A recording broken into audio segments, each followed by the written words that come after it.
Prior to the accident, I had never heard of a near-death experience, really. When I thought about death or dying, it was always a kind of a fear of what would happen and where you would go.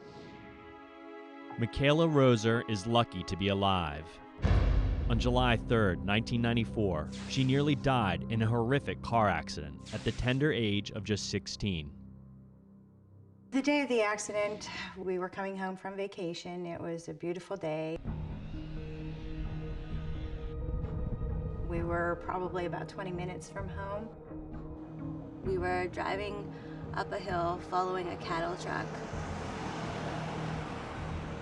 And it was going very slow, so my mother had put her four-way flashers on. As we went up the hill, a 16-year-old girl was driving up behind us, and she went to pass us. When she saw some traffic coming, she swerved in, hit us from behind, 80 miles an hour. Our car continued underneath the cattle truck and it drug us for about a football field in length. And the seat went up and the roof came down and we cracked our heads off of the ceiling. I thought that was it. I thought we were just going to be decapitated. All right, let's go. Let's get this off. Dr. Scott Magley was one of the first responders on the scene. Michaela was unconscious. The metal around her was so bent and deformed you couldn't get where Michaela was sitting. I wasn't even sure if she was breathing. You doing okay? Can you hear me? Can you hear me right now?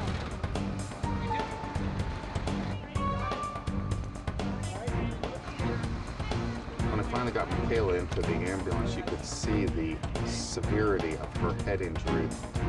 You could see her skull showing through. Amazingly so. I needed to put a tube down into her windpipe to breathe for her.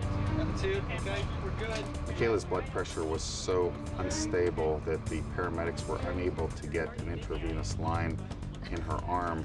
I had to put needles into her chest as well as into her groin and attempt to bring her blood pressure back up to normal. With a low blood pressure and her breathing at 2 to 3 breaths per minute, she could die at any moment. I put Michaela into the helicopter and flew to the trauma center. I believe that the near-death experience happened to me en route to the hospital while I was on the helicopter. Everything was black at first. All of a sudden, I was just held by this unbelievable presence. It was a white, peaceful, tranquil light that just embraced me.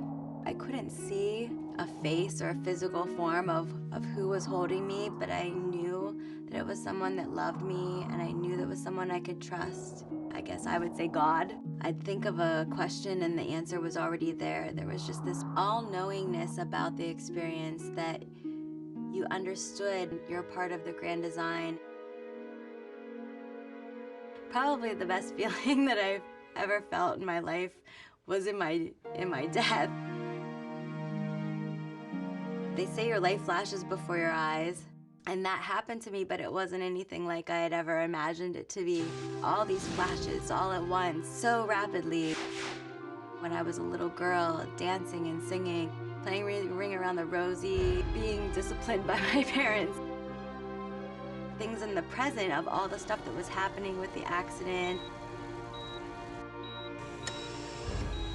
Also seeing into my future and seeing me with my grandchildren, the past, present, and future all at the same time, just bombarding me.